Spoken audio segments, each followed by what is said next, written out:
Have you seen my baby? Have you seen my dancing queen? Girl, now you will give me joy.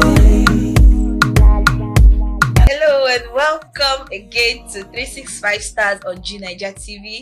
I remain your host as always, Omoye. And with me in the studio today, I have this wonderful looking guy. Okay, so I'm not going to mention his name.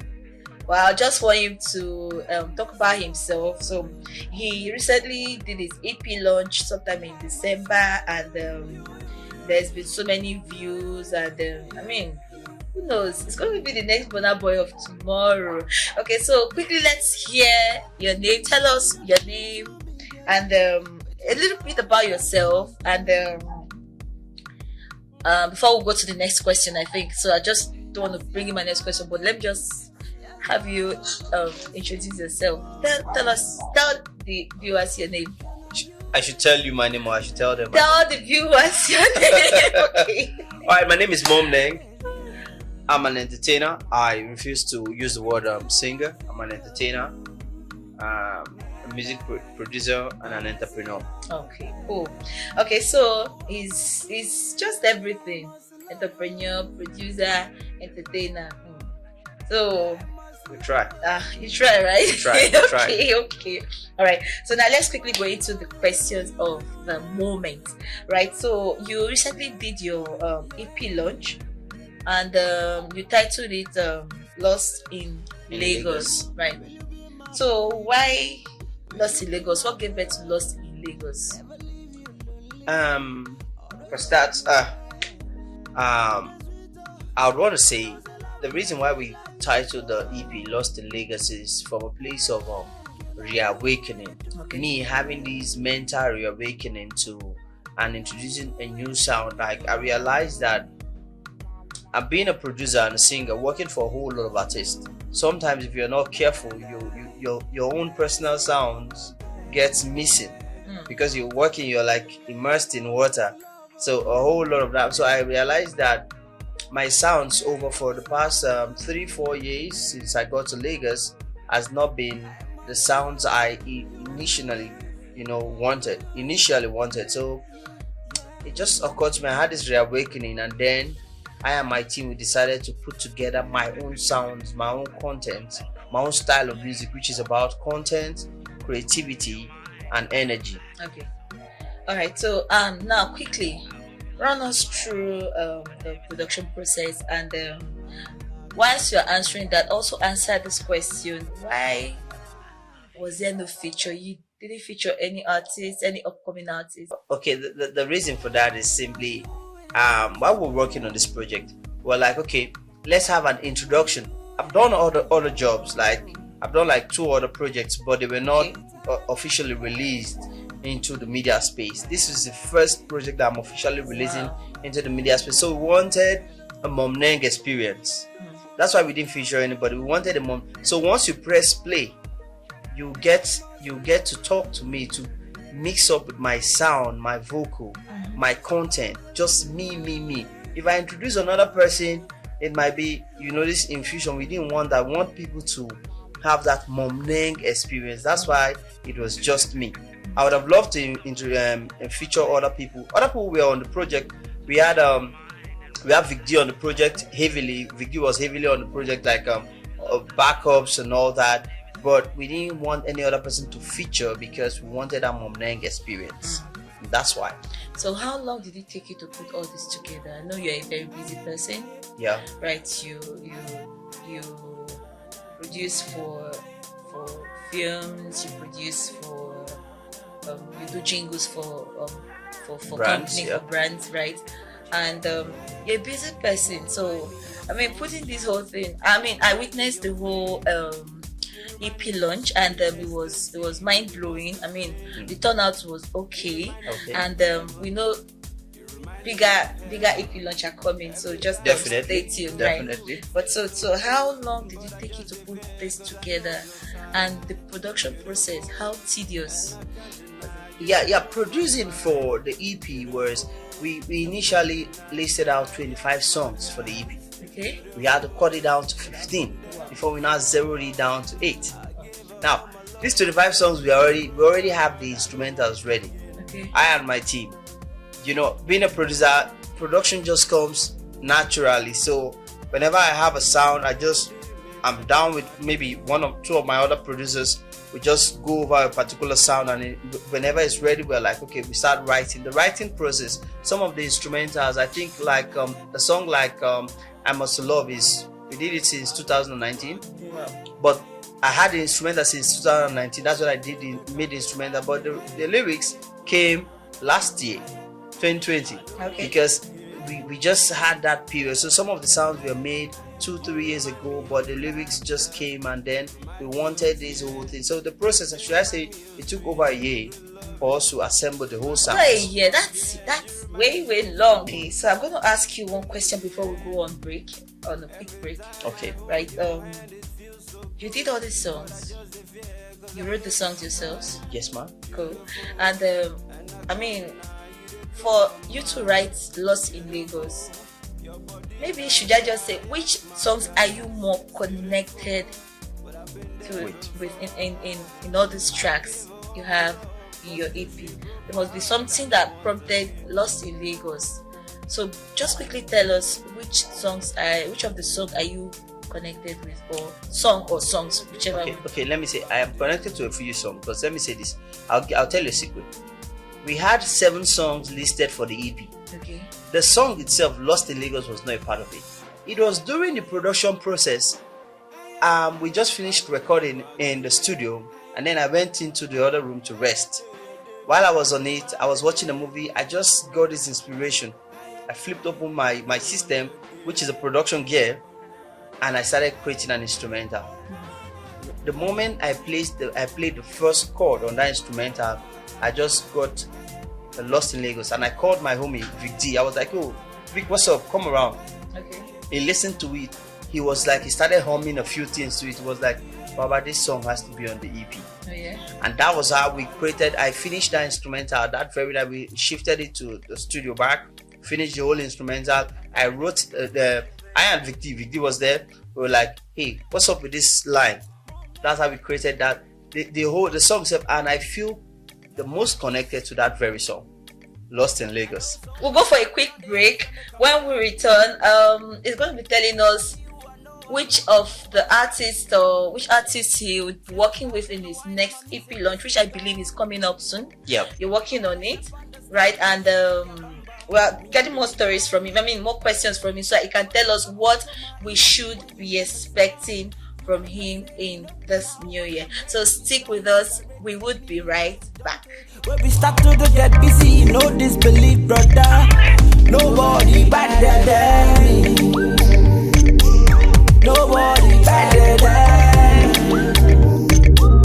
Nobody better. All right, welcome back from that quick break. I still have with us MOMNENG. I kind of like his name more. I don't know, Mom and Neng. Okay. But there's something in that name. Maybe I'm gonna ask him that question. Maybe after I get all I want to know about him, then he's gonna tell us the origin of MOMNENG. Mom and Neng.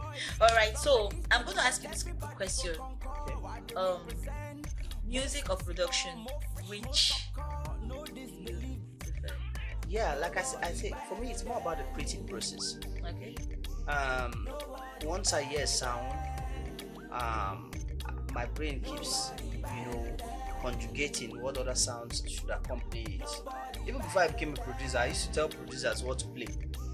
Like when I go to studios, I'll be like, give me a guitar here. So I feel connected to production. But you see, songs itself, writing is natural for me. So I'd say it's just both of them. I'm just like that.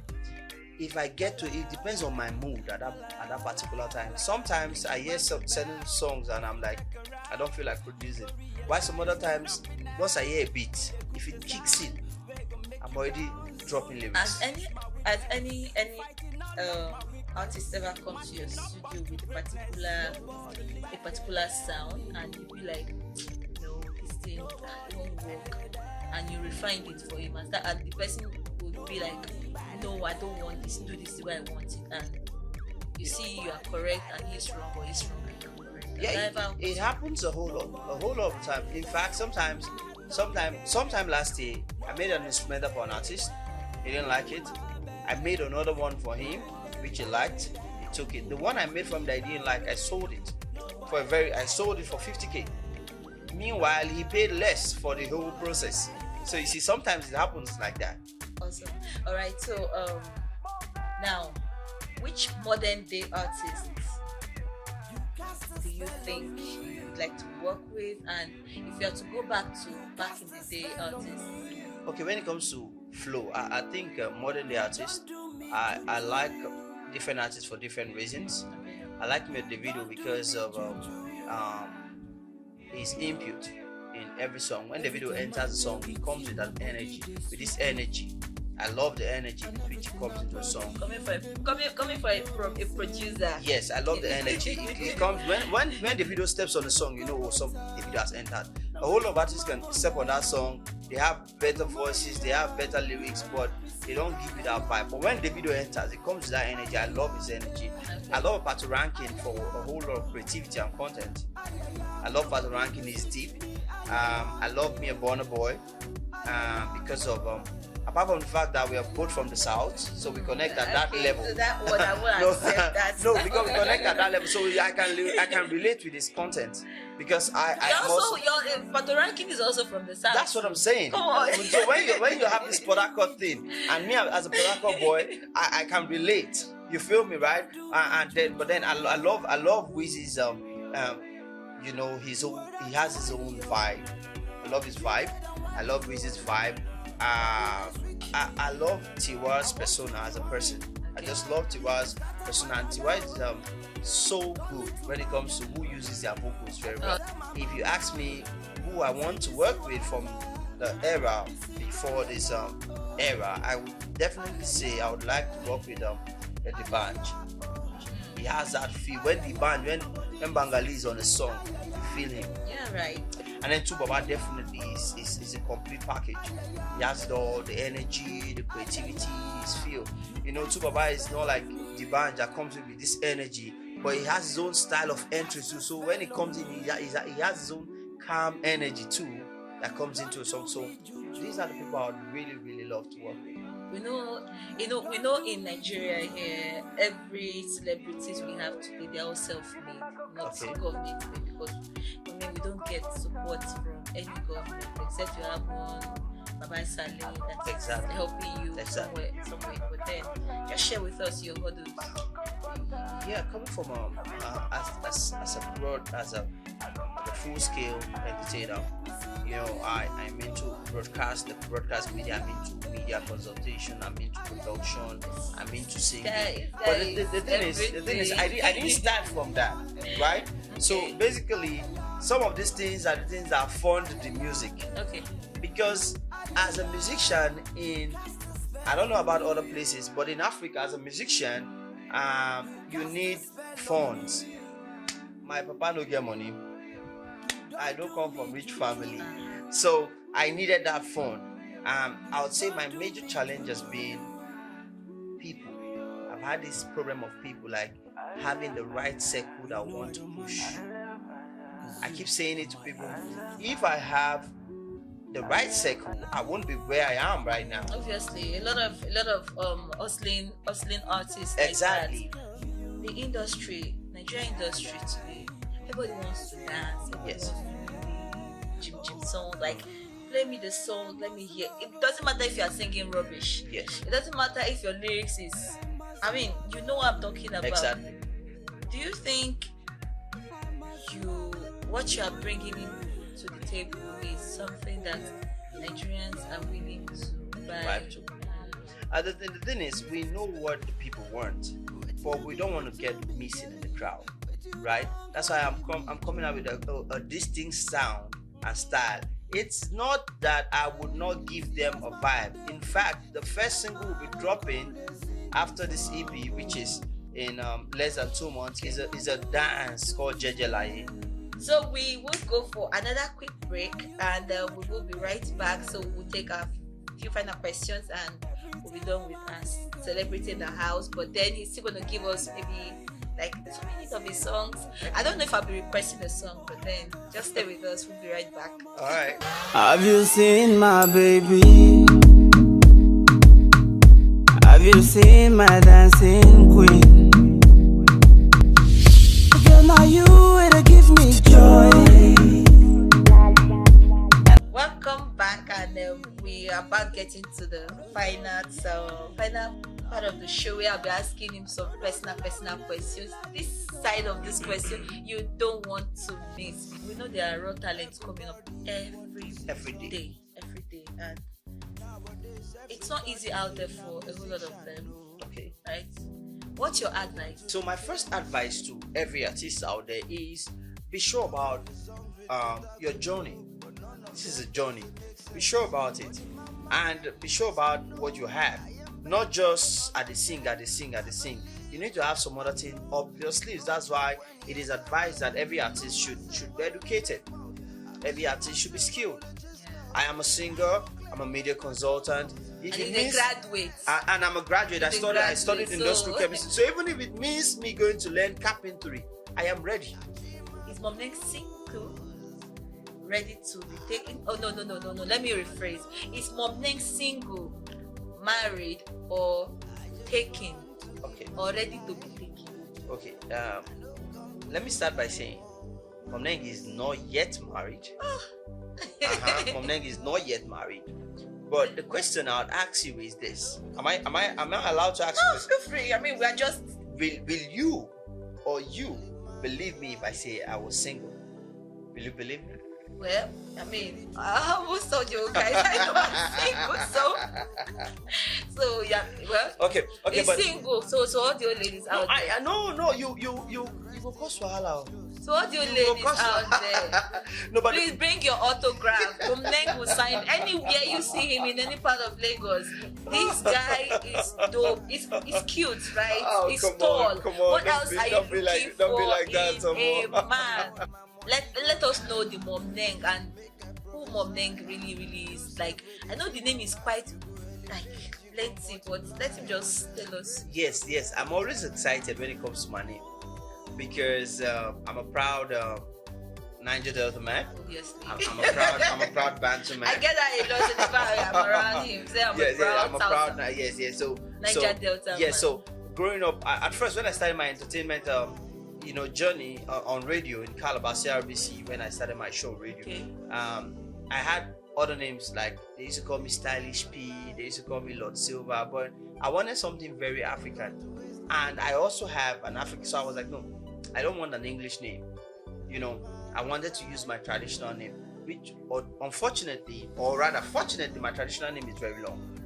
It's Gafeshoka MOMNENG Monobasinjo. Oh boy. So it's like Gafeshoka MOMNENG Monobasinjo. Oh, hold on, just take it easy. Gafeshoka MOMNENG Monobasinjo. No, the way you're twisting your tongue is, I mean, But that's nobody out there can pronounce your name. Pronounced. See, if you ask me, I can't even pronounce Okay, it. let's try.